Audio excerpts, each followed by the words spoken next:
దేవునికి.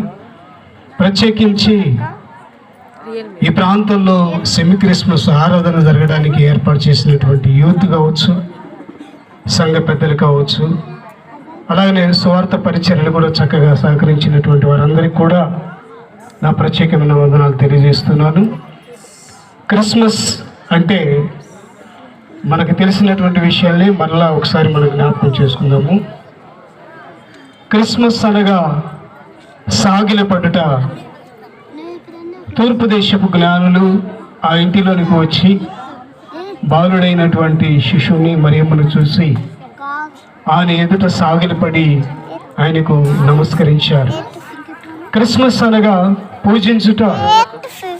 వారు సాగిలపడి నమస్కరించడమే కాదు కానీ మనసారా ప్రభువుని పూజించారు. క్రిస్మస్ అనగా సమర్పించుట, అర్పించుట.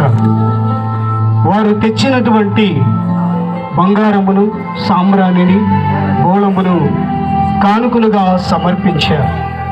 ఇదే సమయంలో ఒక వ్యక్తి నిజమైన క్రిస్మస్ ఎప్పుడు జరుపుకుంటాడు అంటే, ఈ కానుకలతో పాటు విరిగి నలిగిన నీ హృదయాన్ని ప్రభుకి సమర్పిస్తే అదే నిజమైనటువంటి క్రిస్మస్. ప్రభు రావడానికి కూడా అదే కారణం. పాపులను రక్షించుటకు క్రీస్తు యేసు లోకముకు వచ్చెను. ఈ మాటలని దేవుడు దీవించి ఆశీర్వదించును గాక. థాంక్యూ.